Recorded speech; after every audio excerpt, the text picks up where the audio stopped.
All right. So, how was the Halloween? It was good. Good. Um, it was Yeah. a it was an interesting venue.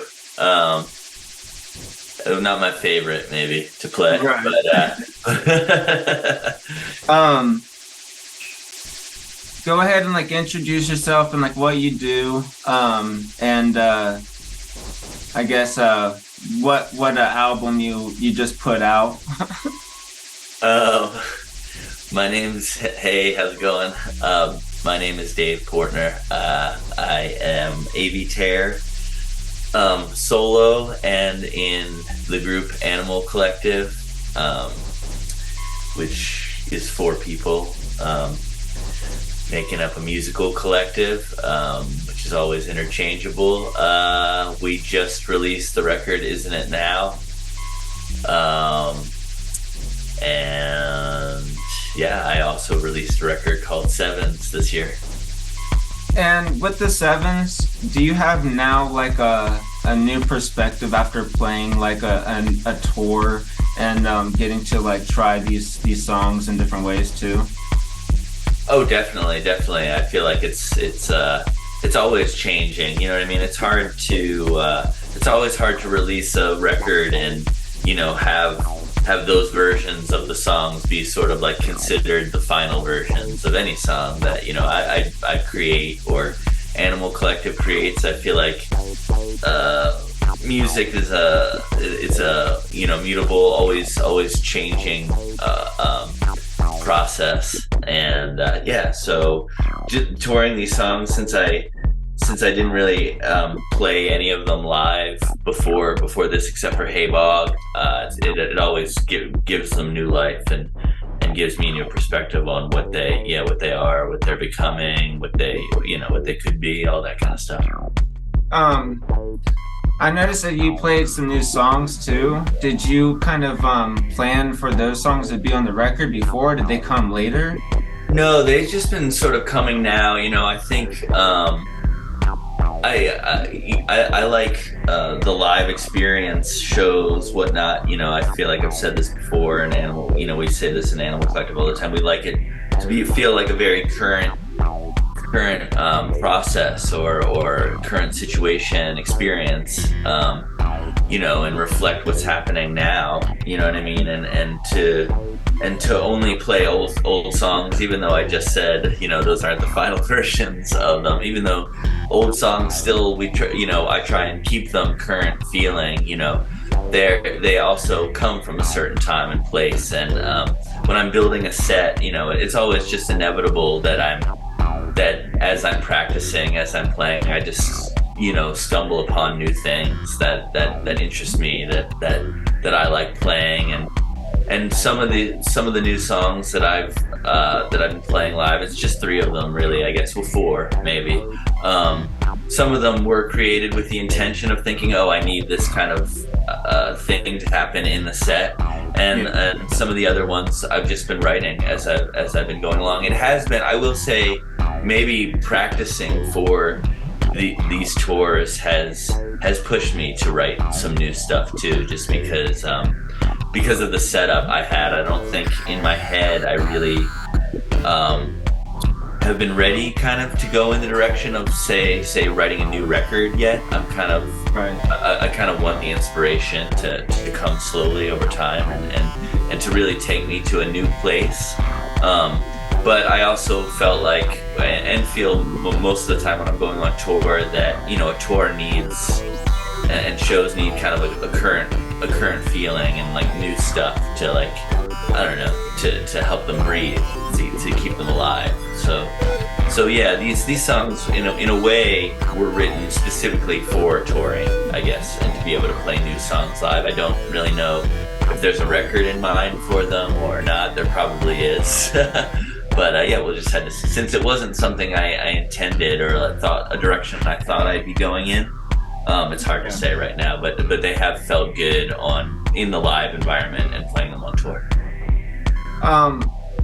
Well, whenever I was like I think I was maybe in the 8th grade, whenever my dad took me to see you play out in Chicago at Shuba's, And that like that music that you were playing back then, like some of that stuff isn't exactly out today. Did you ever kind of like intend for, you know, songs to be like for that live experience only, and it's like not gonna get a release per se, maybe like for people that are like maybe know you personally, like maybe I get to hear like the CD or something, but do you ever have stuff like that happen? Oh, definitely, definitely. Yeah. I think songs, yeah, they can just work in the context of a tour, of a show, and I think that's what's cool about, you know, recording all the shows and recording shows too, and in that sense, the way I relate to a band like the Grateful Dead, maybe, who, you know, Yeah. who had a lot of songs that were just sort of live songs that, you know, maybe never ended up on a record, you know what I mean? Definitely. They ended up on a record in their live form, you know what I mean? And Right. I feel like that can happen for me, or it can not happen, you know what I mean? Some of those songs just, they come up and they have meaning at a certain time, but then because of certain circumstances or life, you know, they just kind of like fall away, get left behind, you know, because yeah, I lose interest in them, or yeah, they sort of serve their purpose, or I don't know what they are, you know. With playing this last record, did you ever find like challenges? Like I didn't think that playing that song live would be that hard every time, or did you kind of always find ways to navigate like around that problem?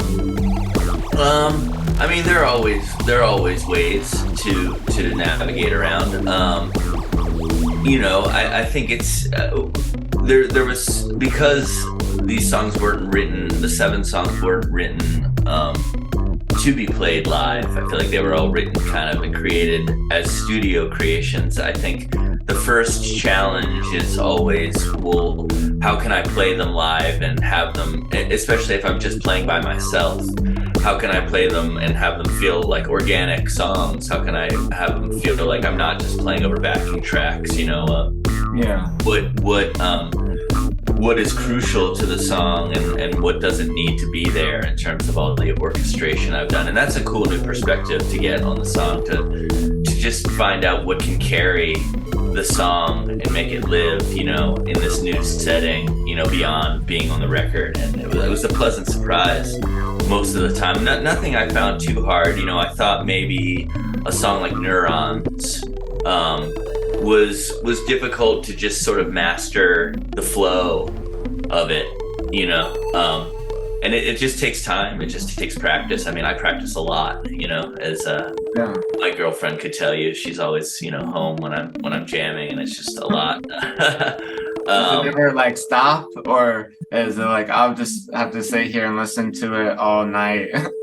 Oh, no. I mean, it doesn't go through the night, you know. Okay. Like, yeah, it's mostly a day thing for me. But yeah, I mean, it's just a matter of, yeah, finding, I mean, what feels comfortable for me, like getting the song to a place where I'm like, all right, I'm interested, you know, and I feel like I'm able to emote myself and yeah, get through the song with feeling like I'm actually like, yeah, just playing the song as it should be, you know. Yeah. What I think with the sevens, first off, starting off with the Invisible Darlings, what like first started you to like create like this kind of riffing, like lyrically? Did you kind of like have in mind like I'm gonna like write this like thing out, because it feels like almost like a letter to yourself and to the world in a way? I wondered like if all that was like intentional going into it, or if it was like, now I know how I'm gonna have to like sing this or something. That one took a while to come around. You know, it started just playing like a lot of songs, just playing on a simple instrument. That song in particular just started on my piano in my practice space, like doing those like those piano riffs. Yeah. I was inspired by the piano for that one, and by those lines, you know, they kind of just grabbed me, and wanted to turn that into a song. But it took a while to figure out, as it does with some songs, what I wanted that song to be about. I usually look at what other songs are about on a record and see if there are themes that are coming up, or you know what I mean. And yeah, I felt like I was messing around lyrically and just in terms of singing styles with trying to have a style and do something that felt really intimate and very conversational, and sort of like close up, like just sort of me speaking to somebody or to a group of people or speaking to myself, and yeah, just certain interactions and where I was at that time. We were quarantined, and all that put together just led me to wanting to write that song and make it about what it was. Now there's plenty, I guess, of like unreleased music that you have, and like you're a fan of tapes and stuff. Did you ever have like where you're only wanting this song to be on tape only, and like it's like not gonna come out any other way, or you have to buy it, but I'm really down with that way of thinking. Yeah, that way of stuff, and I think it's a really interesting time. I mean, certainly there have been bands and people that have always approached music that way and just sort of release things here like this, and I think I grew up in a time when that's how I discovered music, was just, it seemed like maybe that happened more in the 90s and even into the aughts.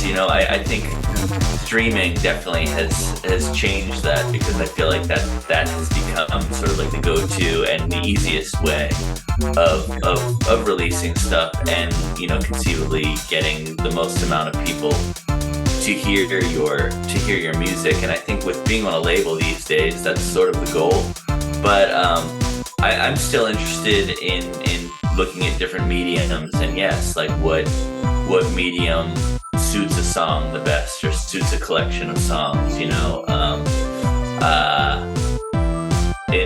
that could be, sometimes stuff is good for a cassette, or I'm still interested in 7 inches or 45s, or all of this different kind of stuff. And I think for me, like being on having a contract and being on a label, that kind of makes things different or difficult, in terms of just wanting to release this on a tape, or because everything kind of then has to be talked about with Domino, which is fine. I mean, there's never any difficulties with that. It's always positive.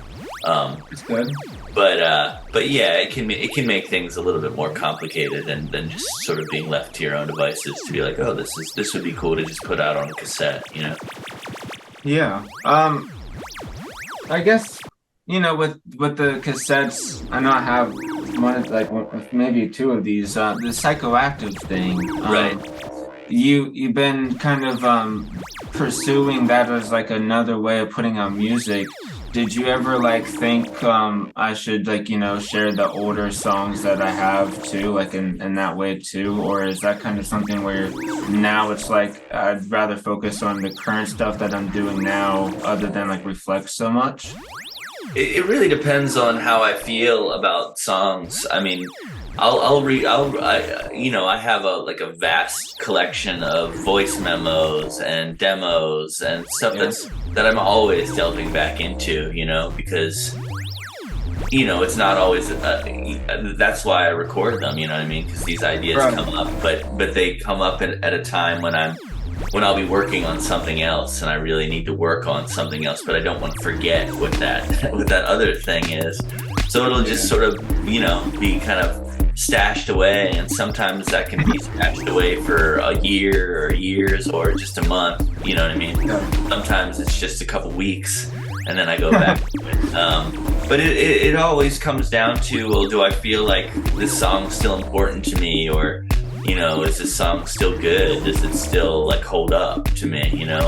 And there's certainly old songs that I feel like might sound good still, or might be cool to revisit and work on with solo or with Animal Collective, and other ones that I'll just go back to and be like, yeah, no, that doesn't, that's fine as it was. That was really just like a, an idea that never really like fully formed into something that felt like worth really putting out there to people. Now, like, whenever you make like a home demo, do you ever like use like Logic or like Ableton and that kind of stuff, or do you still kind of keep it like analog and try to transfer that later? I do kind of all over the place. Yeah, I use Luna, like Universal Audio's DAW, and I also use my tape machine, Tascam 48 to do stuff. I also use 4-tracks cassette 4-tracks to record demos and stuff like that. I feel like it's usually just kind of what's there, what's set up, or what I feel like. I've been jamming with some friends around home lately, and we'll talk about when we're all really into tape, and so we'll be like, yeah, let's get a reel going. I mean, with something like tape and a reel, like reels of tape are expensive, right? So yeah, it's sometimes you have to be a little bit more cautious or specific about what you're putting onto them. I mean, you can always go over them and transfer that over once it's recorded, I guess, but I feel like I'm a little bit more precious about reels and don't always like to I feel like what's on a reel like from a certain time just makes it special, you know what I mean? So I have a hard time erasing certain things. So yeah, I feel like it's just using something like tape is just a little bit more costly, and it's easier to just do a demo onto computer or onto something digital. I also have a digital 8-track, which I use a lot. Kind of just, all over the place. Right now, since you're kind of like, you're taking like a little break to work on some more music, I'm guessing, or you still have more shows lined up? I have 2 shows this weekend. One in Asheville and one in Chattanooga, Tennessee. Asheville, North Carolina. And then after that, I'm probably taking a break. I would like to get to Europe, actually, just because I've been playing a lot in the US, and I still, would like to organize a proper European tour, or a lot of places outside of the US. You have a dream place you want to play? I mean, I've never played in India. I'd love to do parts of lots of Asia. I've never played in. So yeah, I mean, I'm open to playing just about most places. You know what I mean? I think it's just a matter of how you do it and having it make sense, and yeah, the interest in wanting me or Animal Collective to go to those places. Yeah. One thing I love about Grateful Dead is how they did that thing at Egypt with the pyramids. And I don't think you find any band that can be like I was playing like in the pyramids with all these people, and I don't know. Whenever I seen that, I was like, that had to been the luckiest thing to ever happen. I guess some things that you like to do, like for fun. Do you ever play video games? I grew up super into video games, like that was a long time ago. We're talking like NES, Super Nintendo kind of stuff. The hits. But I have been getting a little bit more into video games again, just via Nintendo Switch, and doing a little Breath of the Wild, and I still like to play a lot of the old games, the simulations that they have on there, and just trying out modern games here and there. Mario Kart obviously is fun to play, just to not think about anything else and just do that. Yeah. But I mean, for me, it's always hard to like find time for it, because I'm always just like, there's other things that are so ingrained in like what I do, that right. I just Yeah, it's just hard. It's hard. Are you like still, catching up with like your favorite TV shows and like movies, or do you still like, only, plan here and there to like, watch something? I watch movies all the time. I watch a lot of movies at night. It's kind of like it's pretty common. Like last thing of the day for me, last thing of the night, just put on a movie, and I'm a big fan of movies. So especially, I'm a big fan of horror movies this time of year. Like October, becomes a big time for watching a lot of horror and different, kind of spooky stuff. But yeah, I'm watching a lot too. I don't watch a lot of series or TV. I kind of have to be coaxed into that. Not to say I don't like them when I do find good ones, but it's not like they're not usually on my radar or on my, unless somebody recommends something to me, or What kind of like what kind of movies have you seen recently that were like a little bit weirder? I saw one that's The Devil's Rain that stood out to me. William Shatner and Ernest Borgnine. It's sort of a satanic cult movie. Tom Skerritt's in it.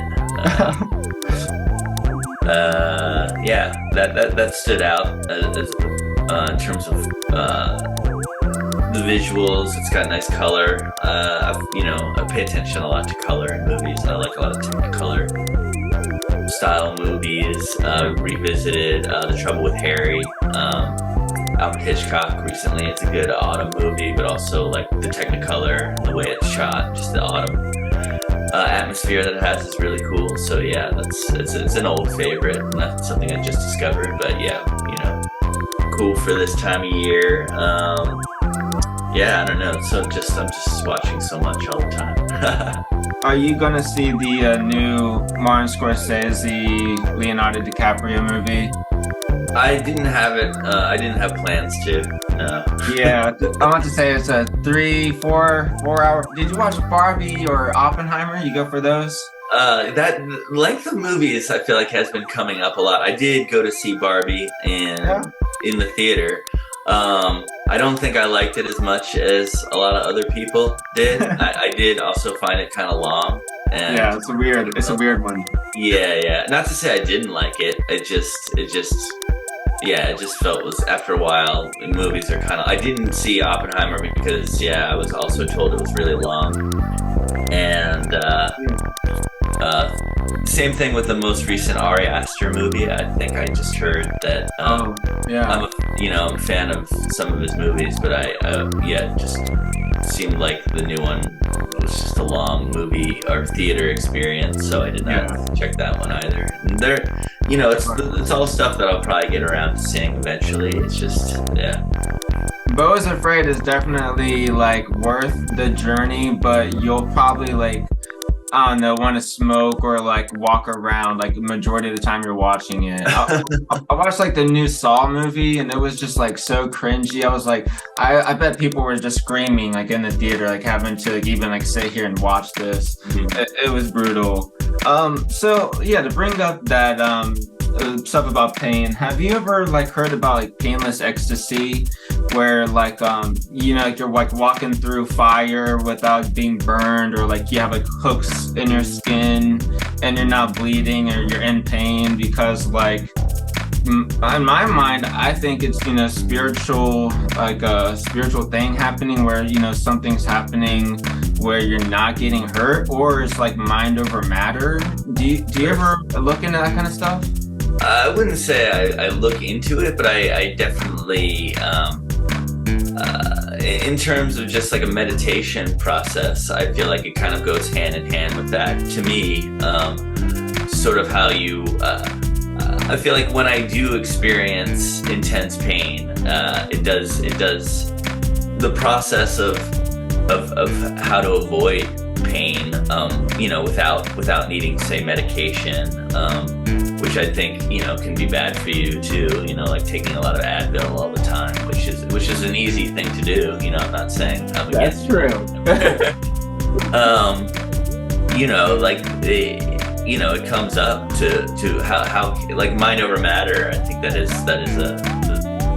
something to that, to like using meditation and using the mind to sort of distract or look around pain or get beyond pain somehow. I think it's possible, for sure. What kind of stuff do you like to do to like prepare yourself before you're actually going up on stage and playing like these songs you've been practicing? I like to just feel as relaxed as I possibly can, because I feel like I want to feel as relaxed as I can on stage, in terms of, and I guess when I mean relaxed, I mean comfortable, I think you can be maybe too relaxed, and I don't want to be like ready for bed, kind of relaxed, kind of like sleepy up there. I want to be aware, and in that sense, not relaxed. But I mean comfortable. I want the stage to feel like somewhere that anything can happen, and I'm comfortable with what happens, and I'm not struggling when I'm up there. And I don't want to be thinking a lot about like what's going on in the moves that I'm making, and what part comes next in the song. I want it to feel like it's all just sort of happening naturally or spontaneously, even if it, in some ways it's not. You know what I mean? I want it to feel like this new thing that's happening to me and and I'm just experiencing. So yeah, whatever, sometimes that's just kind of talking to friends, kind of just, and I guess when I say friends, I mean more like just Animal Collective, people that I'm going to go on stage with, just sort of like collecting our vibrations, and sometimes it's just kind of being quiet, and being solitary, and just not being distracted by a lot of stuff that's going on before the show, because I just want to be focused on playing and the music, and not thinking really about anything else. Whenever you were in the studio, it's out in Nashville, you said? For the sevens they recorded? Oh, that is in Asheville, North Carolina. Yeah, in West Asheville. Yeah, Drop Song. I forgot the name for a second. All right, so whenever you were recording that, whenever you were going into the studio, did you like already have like demos and stuff written down, or were you still like trying to build up tracks and sounds and find out what was like going to work for you? There's varying degrees of preparation. Some songs, like Hey Bog, the kind of meat part of that song, like there's like an introduction part of that song, and then sort of like the song part.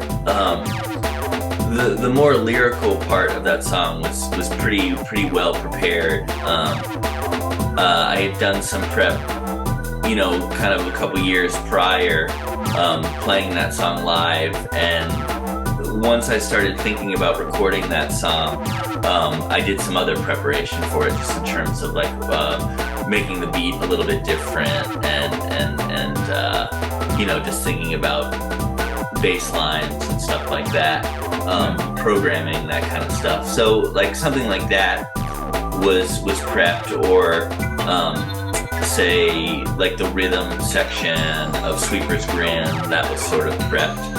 But then there were other songs, like The Musical and like Invisible Darlings, that we already discussed in that kind of way, that I wasn't really fully, I think those are the two that I wasn't really fully sure how they should be recorded and how they should sound when I went in there, and so I would start, and with, sometimes it just goes this way, I start with the melody, you know what I mean, and the basic structure, get that down, decide what I want, like the bass of a song like that to be like I said, for Invisible Darlings, that was the piano, so it was sort of like the goal one day, like, let's go in and do the piano for Invisible Darlings, and that'll be like one kind of thing. It was very like small do things in small little increments, do things like do one thing that we can be satisfied with, to feel accomplished with a song.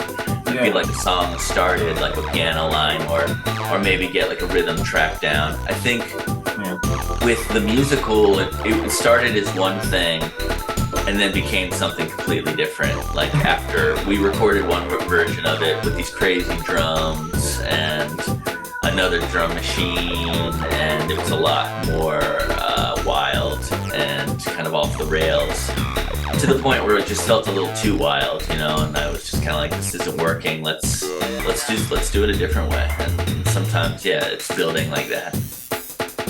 And would you say like that you had like a favorite song that you were like, you know, this one just like really came easy, so like that, you know, where that one just became like the top dog whenever it was done, like right whenever you finished the whole record? I mean, for me, it's usually like songs that I feel like I've never done anything like that before, like Neurons.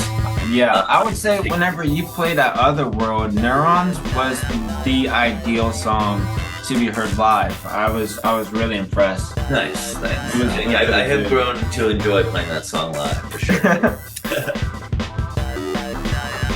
So with the music, like whenever you're trying to like, you know, work on songs, are you like not listening to other bands, or are you still like trying to find like your own little playlist that's like for your inspiration?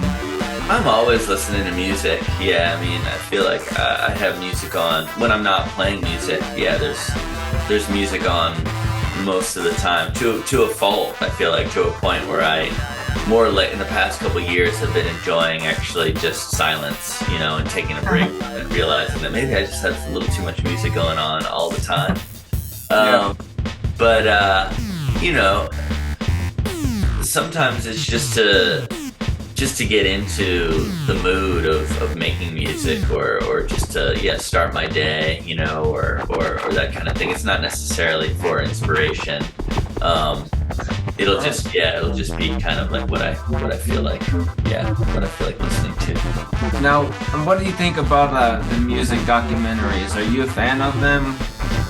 I can watch pretty much any music documentary up to a certain point. I really like learning about like the initial, you know, seed of a band, like a band first starting. It can be any band, really. I feel like the beginnings of lots of things are just interesting to me. How people are inspired and how people come up with the idea, and what goes into that moment where, you know, people are just like, let's do this, you know, let's be in a band called, you know, the Beastie Boys, or, you know what I mean, any kind of band, really.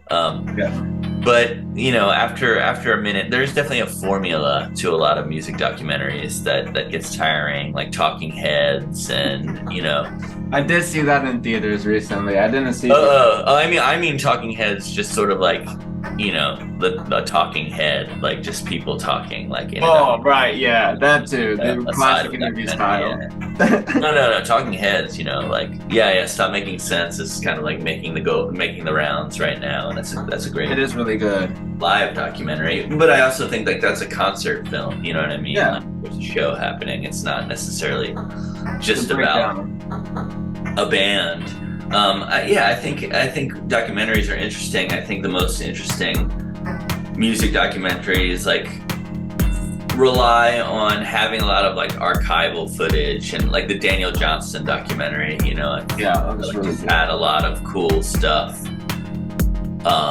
along with the story and along with Talking Heads or whatever, you know what I mean? That's sort of similar with the like Flaming Lips documentary, you know. It's just like they had so much archival footage to use that it was a cool documentary, you know, that put together. I feel like when you don't have that, when it just becomes people telling stories, and they can just become kind of like the same, you know, like, all right, this seems like the same band story, or not, even if it isn't, it's just like, oh, this just isn't that interesting, I guess.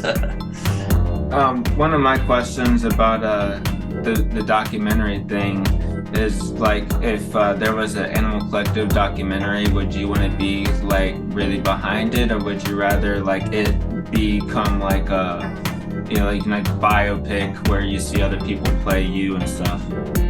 I think by nature we would just have to be pretty involved. Yeah.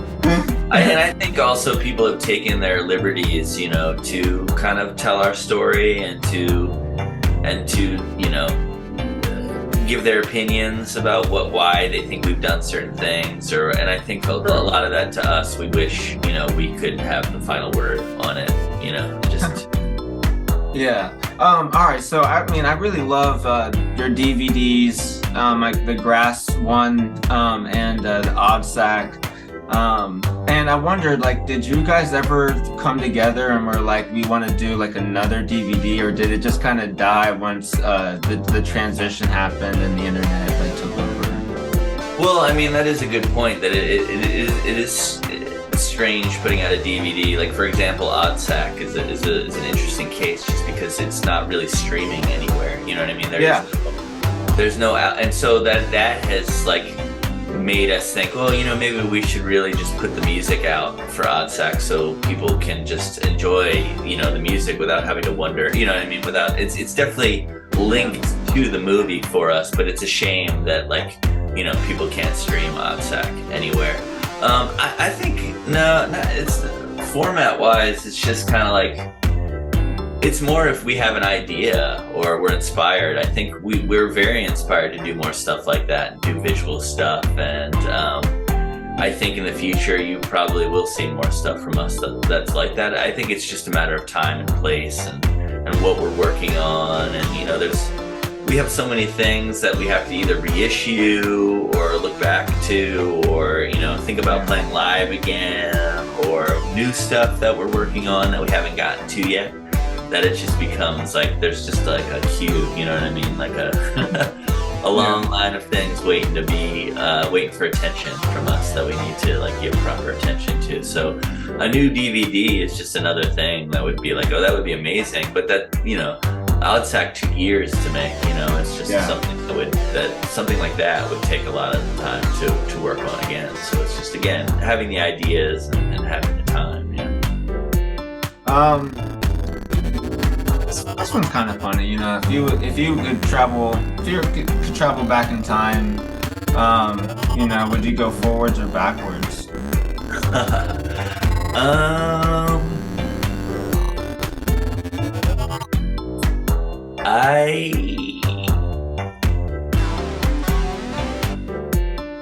I mean, that's a good question. I mean, I would probably, I might go forwards. Yeah. Yeah. I would love to go back in time, but yeah, I mean, you know, there's always the thought of like maybe it wouldn't, of just sort of like romanticizing times, you know what I mean? Right. And maybe it wouldn't be as great as it is in my head, and maybe it just exists in my head only, you know, and maybe I can time travel, you know, in my head, but not have to actually go there. And the future, I don't know. I mean, it could be dangerous, but also the future could be the past. And, you know, I could travel into the future far enough where I would just end up in the past. You know what I mean? Definitely. And all right, so if you were stranded on an island and you could only take one thing with you, what would you be taking?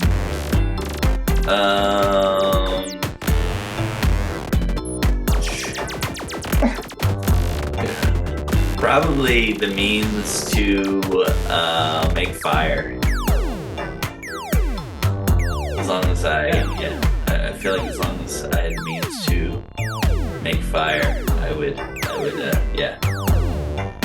Now there's so I feel like in all of these songs you have some really good, powerful messages, but and Sweepers, you kind of tie in the aspect of like, besides like conjuring up like a really big energy whenever you hear it and it like transform and like, you know, progress. The actual like message behind it, I mean, it's probably different for you now that it's like, but I mean, for me, I see it's like even if things are really good, you can still look at like your entire world and perspective, and like ways to like build up and progress, and also like move on. I wondered like what's your perspective on the song now? A lot of that song for me has to deal with decay and things falling apart. Obviously, especially now, where it seems like things are in even more disarray than when I wrote that song. And I think there's a side of it that's also the microcosm reflecting the macrocosm. You know, I mean, there's decay. And things falling apart in your own life, you know, and things being positive in your own life and building, versus, you know, how that relates to things falling apart and things being positive in the grander scheme of things, and how I deal with life on a day-to-day level with all that happening at the same time. You know, it's very complicated and it creates a lot of emotion. And yeah, I think for me, it's because the world keeps changing at such a fast rate. It seems like these days, it's a constant process for me of thinking about that kind of stuff. You know what I mean? It doesn't, like I said about having a final version of a song. It doesn't end in a way. It's kind of a process that I keep revisiting. You know, so it might be there in Sweeper's Grin, like one thing, but yeah, I mean, that kind of topic for me, I think it's still relevant, you know, so it's just the kind of thing I have to think about every day that I go down, and feel privileged to, you know, have a music space to be able to play in and create and you know, think about the intense dark stuff that might be happening in my personal life and put it, you know, up against the stuff that's happening in the grander scheme of the world. You know, I feel like it's a daily process, you know, especially these days. Is it in the all the clubs are broken? Is it World of Trials? Yes. World of Trials. I thought so. I mean, you got some really good lyrics in this in these new songs. So this one, I feel like, was one of my friends told me to ask you about. What does love feel like for you? What do you think about love? I think there are many kinds of love. I think, there's just so many different kinds of love that I've learned, you know, in my life. And I think people tend to, at least in Western thought or in the U.S., you know, I feel like people kind of look at love as this like magical relationship love kind of way. I don't know, this as love just being this one thing, and I just think there can be so many different kinds of love, and kinds of love that you devote to certain people, and it's all encompassing love for, you know, a lot of people, but I think it can be just this very specific thing here and there. And that's kind of how I relate to it, I guess, you know. Did anything happen like in your life that like led you to like being open spiritually? I think it was just being raised open spiritually, like with kind of with no confines of specific religion. My mom was pretty intense Catholic, and my dad's Jewish, but neither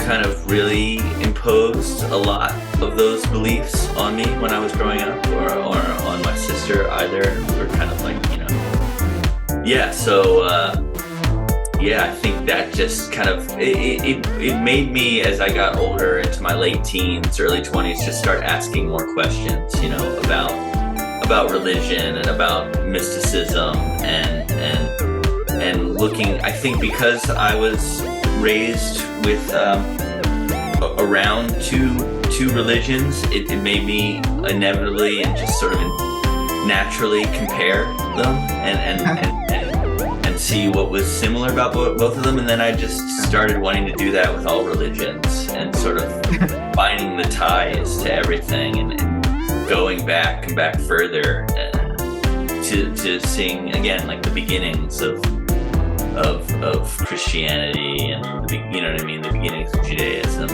it just that stuff just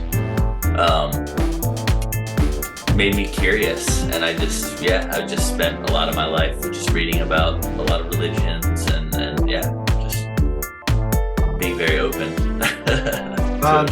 This one is from my friend that I play music with. This one, he said, what do you do whenever you feel like you're at a dead end?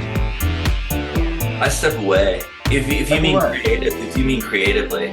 Well, yeah. I think part of my creative process too, and it hasn't always been this way. I mean, I've been someone for most of, at least Animal Collective's existence has pushed it as far as I can push it, you know what I mean? Till I'm beat, until I can go for I've stayed up all night, Yeah. and gotten a couple hours of sleep and then just gone right back into it. And after a while, for me, that just wasn't sustainable, a sustainable way of being creative, and I think so, and just wanting to experience different parts of life, that are important to me, and not just music, and not just being, doing that and being that person all the time has become important to me. And now I feel like in the last few years, for me, it's like having a number of things going on is really important to me, so I can, I think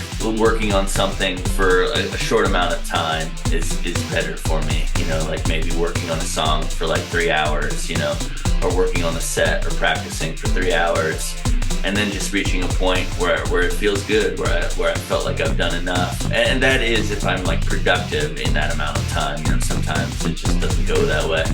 And if that happens, I think just step away and move to something else, creative, or something that's also involved in music, helps me feel productive, or feeling like I'm still doing something, or just since I also do visual art, like working on that maybe for a little bit, right, or if I hit a wall, just kind of stepping away, and just I think just going at it can just be really frustrating, and just can make it harder to get into it, so what's something that you wish people were less afraid of?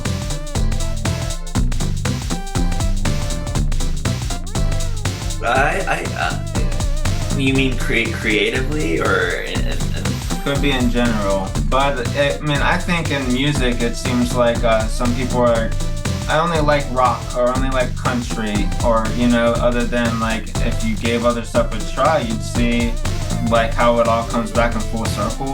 I think so. I think also just, I would say maybe like being yourself, being themselves. Yeah, that's a good point. I think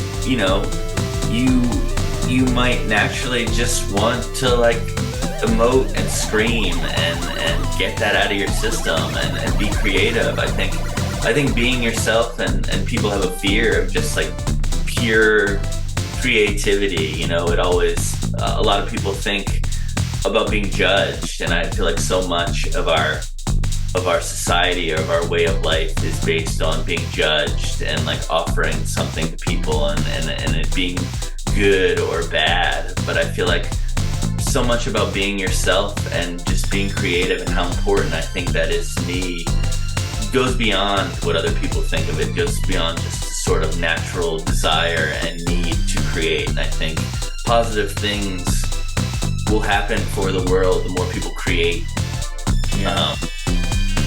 And I think there's a fear of just expressing your true self, your true side, and it's hard for people, which leads people to be like, I'm just gonna do this rock thing maybe, or what I mean, do what other people have done because it works, because other people seem to like it, And I'm not saying that's the case for everybody. I'm just saying, that it seems to me that like people could really tap into themselves and creativity, and not have a fear of it so much. To mention how you're into, like, I know you're into like a Texas Chainsaw.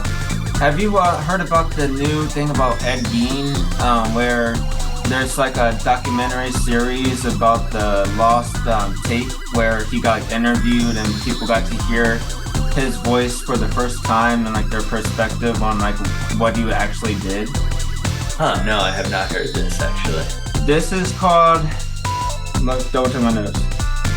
This is called The Lost Psycho, this is called The Lost Tapes of Ed Gein. So it's new, it's out there. It's like on a lot of streaming stuff now, I guess. That one was really deep. I had to watch that on Halloween. I couldn't pass it up. But in the morning, really started my day. And I guess here's a funny question too. Would you prefer sativa or indica? Sativa. All right, I think so too. It always helps. And also, have you read anything lately that you'd actually recommend?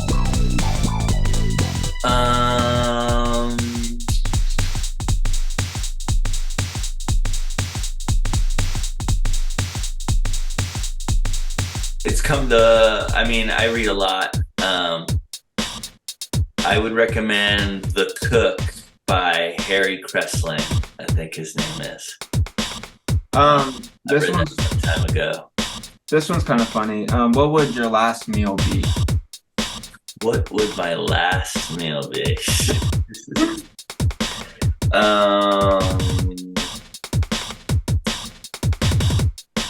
Probably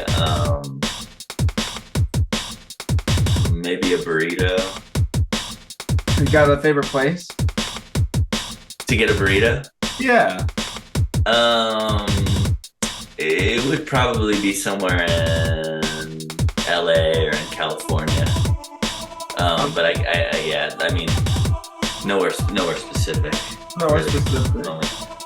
One thing that I recently learned about North Carolina is they have a research circle, which is between Raleigh, North Carolina, and I guess in these research places, they actually work on like new experiments. And some of the experiments I listed are pig embryo into human tissue to see if something will be created from it, rats with ears growing on its back, and what happened, I guess, whenever they were making all these random experiments, something got flushed down the drain, and they started to have like a sewer problem where like something that they never known ever existed was in the sewers. I don't know if they ever killed it, but I thought that was really interesting. Yeah, I haven't heard that, but it's... That's like some lore behind the Carolina. My girlfriend's from Raleigh or the Raleigh area, so whoa. We can research it a little bit more. Yeah, the research circle. And also, what kind of music would you recommend for people to check out besides the new Animal Collective and Avey Tare? This is the hardest question for me. Yeah. I feel like there's a lot of good electronic music coming out. That's probably, in terms of new music, you know, what I check out the most. The jazz group The Pyramids put an album out in the last month or so that it's one of my favorite albums of the year, so check that out. Are you a fan of the Strokes, the Julian and the Voids? Have you checked out that new stuff? I haven't checked out a lot of the new stuff. I like the early Strokes records. And I like the Julian Casablanca, the stuff that I've heard. Yeah. I guess they got a new drop. Oh, okay. One of the new people on I've recently checked out. It's kind of like a low key kind of album style. I don't think it's too big. Promised Land. Have you checked out any of that? No. Sad but happy. I saw a group. My friend Nathan Bowles, who's he's a sweet banjo player. Also has a newer project called Setting, and I saw them play the other night. It's a drone project, tapes and acoustic drone, drumming. It was great. I would check that out if you you like the drone, if you're following the drone. Oh yeah, this is one of the other questions. What do you think about open mics now? Would you ever do them, or like, yeah, do you ever go to any open mics and see? No, they're not really on my radar. I think it could be fun to do or fun to check out, but yeah, really, it's not really on my radar. Well, I appreciate you taking this time to join Vibe Osmosis, and I've been a big fan for, you know, a long time, and been going to shows for, I don't know, as long as I can remember now, and I think they always get better and better. Oh, thanks. Yeah, I mean, it's still an enjoyment, and yeah, still like getting out there, so hopefully more years to come. Yeah, true. Well, thank you, Avey, and you have a good rest of your day. Thank you, you too. Thank you. Well, go ahead and stop here.